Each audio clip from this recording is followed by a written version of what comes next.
Finally, I can get rid of this trash. My mother-in-law, Emily, spat those venomous words with a cold, disdainful glare that made me feel utterly insignificant. I stood frozen, her cruel words ringing in my ears. For 7 long years, I had endured her contempt, always telling myself that things might change.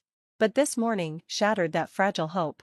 When I told my husband, Mark, I wanted a divorce, Emily pounced with the full force of her bitterness, unleashing a barrage of insults that laid bare her true feelings. It was painfully clear I was never part of this family in her eyes. Desperately, I turned to Mark, clinging to the faint hope that he might defend me, that he might see the hurt in my eyes and stand by me. But instead, his icy words cut deeper than Emily's. "Mom's right," he said with a shrug. "You're useless, just leave already." His gaze mirrored hers, cold, unfeeling, final. In that moment, something in me shifted, a calmness swept over me, extinguishing the fire of humiliation and despair. It was as if I was finally seeing the truth that had been hidden in plain sight. 7 years of misery, 7 years of trying to prove my worth to people who would never see it. "I understand now," I said quietly, my voice steady despite the turmoil inside. "If even my husband doesn't see value in me, then there's no reason for me to stay. My presence here only causes harm, to me and to everyone else." It was the first time I truly felt the strength of my decision. Yesterday, I had reached out for help, sensing the end was near. Now, as if on cue, the doorbell rang. I ignored the hateful shouts behind me, Emily's and Mark's voices blending into a single cruel cacophony. Calmly, I walked to the door, my hand steady as I unlatched the chain. As I opened the door, the shouting stopped abruptly, swallowed by a heavy silence. "My name is Sarah, I'm 33 years old, a stay-at-home mom. Life has never been easy, and my marriage was no exception. Growing up, I learned early that love could be fragile. My parents divorced when I was in elementary school, a moment that shaped my childhood. "I'm sorry, Sarah," my father had said one evening when I was just 8 years old. "From now on, your mom and I will live apart." I stared at him, confused and heartbroken. "But Mom and Dad, you get along so well," I protested. "Why would you say something like that?" My mom gently stroked my hair, trying to soothe me. "Sweetheart, it's already been decided," she said softly, "but we both love you very much. You'll stay with me, and Dad will visit whenever he can." Tears spilled down my cheeks as I clung to my father. "I don't want to be away from Dad. Will I ever see you again?" He hugged me tightly, his voice trembling. "Of course, you will. I'll always visit, I promise." Though I didn't fully understand why they couldn't be together, their reassurance comforted me. True to their word, my parents arranged regular visits. Despite living apart, I still felt like I had a family. We moved into my grandparents' house, where they helped raise me while my mom worked long hours. My grandparents loved me deeply, and they tried to fill the gaps left by my parents' separation.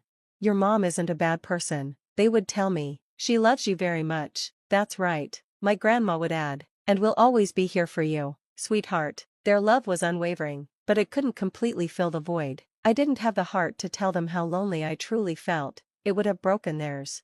Years later, my father explained their divorce. "Your mom and I loved each other, Sarah," he said, "but certain circumstances made it impossible to stay together." Knowing their separation wasn't born out of hatred gave me hope. Though I carried the wounds of that time, I believed that love could still exist, even when things fell apart.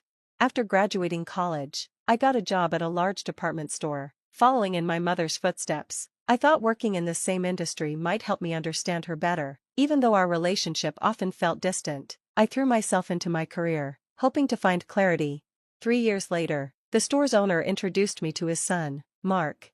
"Sarah, you're such a hard worker," he said. "I'd love for you to meet my son. Who knows, maybe you'll be perfect for each other." I was hesitant about marriage, but his insistence led to a formal meeting. Mark was set to inherit the family business, and his father saw me as an ideal match. During our first conversations, I shared my fears about marriage and my struggles with trust, shaped by my parents' divorce. Mark listened patiently. "Your mom sounds like an amazing woman," he said. "She must love you deeply, even if it didn't always show." His understanding drew me in. "I felt lonely as a child too," he confessed. "My parents were always busy. That's why I know we can build a loving family together." His sincerity reassured me, and I let myself believe him. Before long, we were engaged. After our wedding, we moved into a beautiful home arranged by Mark's parents. I thought we were starting the perfect chapter of our lives. A year later, I found out I was pregnant. Mark and his parents were thrilled, I was overjoyed too, eager to start the family I'd always dreamed of. Looking back, that was the happiest moment in our marriage, the calm before the storm. Everything changed when we learned I was expecting a girl. I'll never forget the look on my father-in-law, David's face. When I told my father-in-law that I was expecting a girl, his face darkened, and his demeanor shifted. It was as if he saw me as a failure. "A girl? Why couldn't you have a boy to carry on the family name?" he said, his words as cold as his expression. Until that moment, my in-laws had treated me kindly, but now, their warmth vanished, replaced by disdain. "Oh, Mark, you really picked a disappointing wife, didn't you?" Emily, who had always been friendly, now mirrored her husband's contempt. I turned to Mark, hoping he would defend me. He didn't. No matter how many times I begged him to stand up to his parents' cruel comments, he ignored me. Soon, he stopped listening to me entirely. His silence gave his parents free rein to escalate their insults and mistreatment. When I mentioned my plan to return to my parents' home for the birth, they became even more aggressive. "You're part of this family now, Sarah," Emily snapped. "You don't have a home to return to, and being pregnant doesn't mean you can't do housework." At the time, my in-laws lived nearby, but they started spending more and more time at our house, treating it as if it were their own. Despite my nausea and constant fatigue, Emily insisted I continue with all the chores. "Pregnancy isn't an illness, dear," she'd say. "Housework is the duty of a wife." One day, overwhelmed and unwell, I folded the laundry imperfectly, and Emily seized the chance to criticize. "You're folding it all wrong, it'll wrinkle by the time we wear it," she snapped. Exhausted, I responded without thinking, "I'll fix it later." Emily's face turned red with anger. "How dare you talk back to me, you insolent girl?" From that point, her treatment of me grew even worse. Still, I held on. I endured her harshness and eventually gave birth to my daughter, but even then, I wasn't allowed to contact my own mother. My in-laws insisted they would take care of everything. Later, I discovered they had told my mother not to worry, assuring her they would handle everything on my behalf. Instead, I spent those early days of motherhood lonely and isolated, longing for my family's support. When I returned home from the hospital, I was met with another shock. My in-laws had moved into our house without my consent. Worse, they had taken over the nursery I had lovingly prepared for my baby, relegating my newborn and me to a small, cluttered storage room.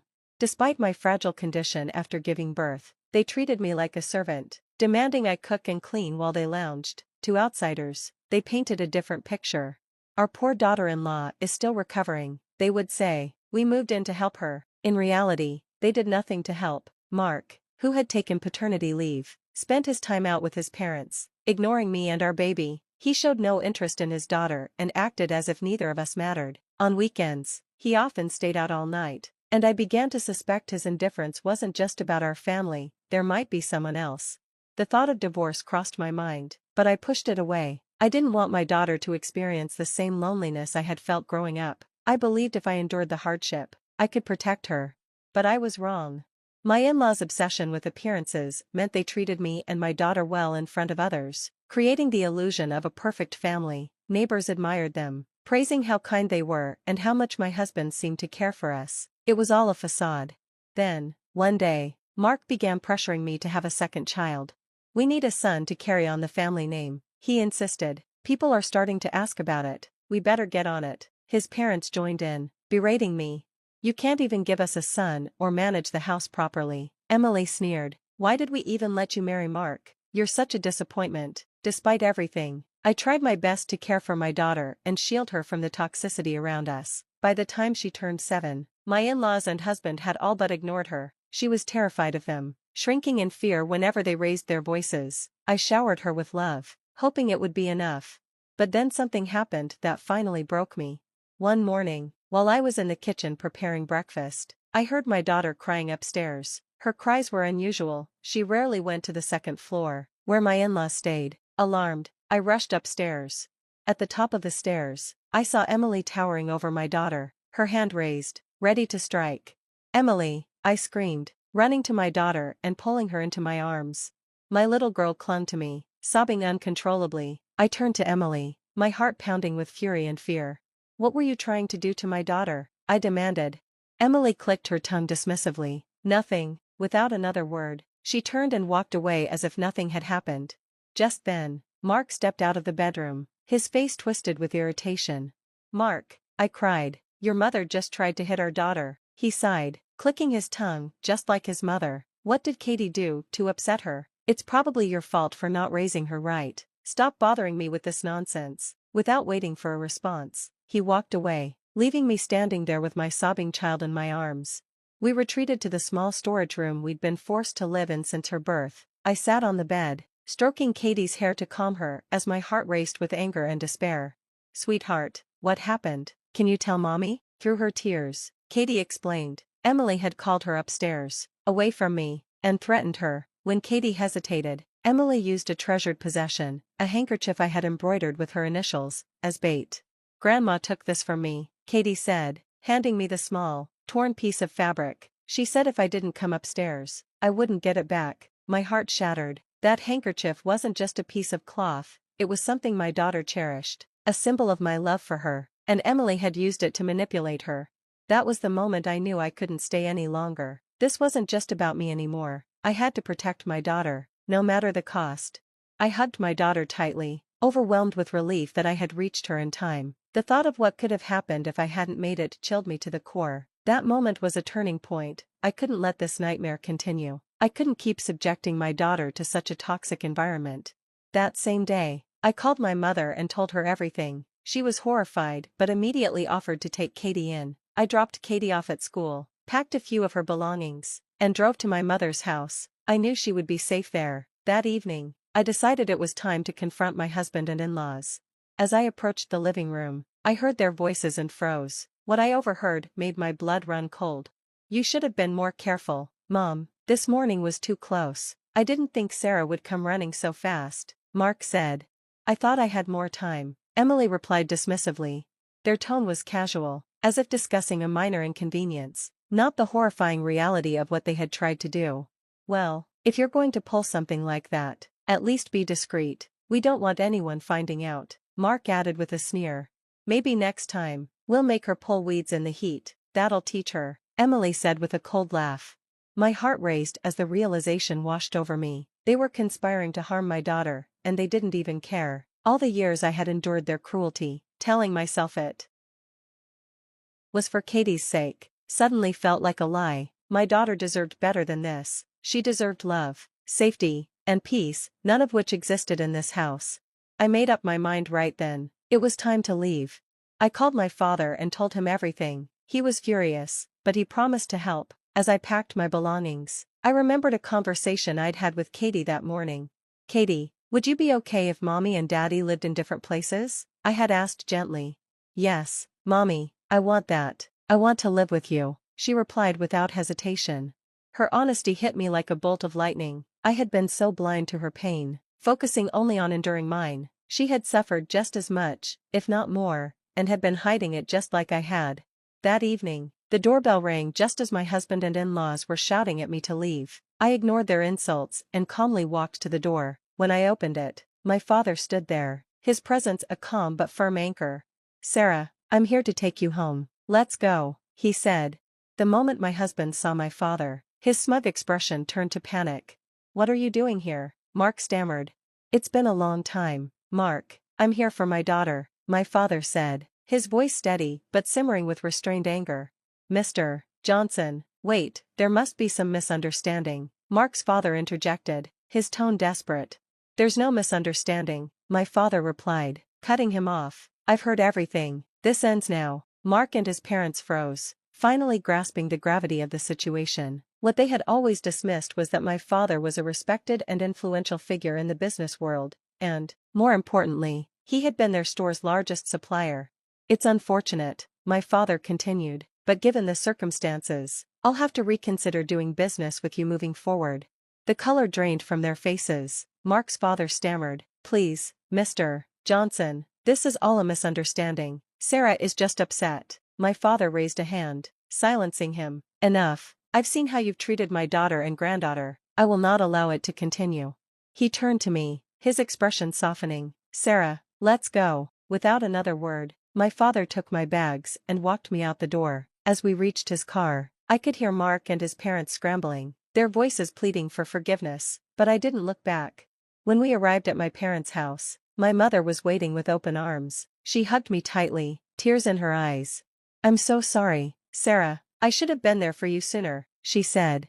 "No, Mom, I'm sorry. I should have come to you for help a long time ago," I replied, the tears flowing freely now.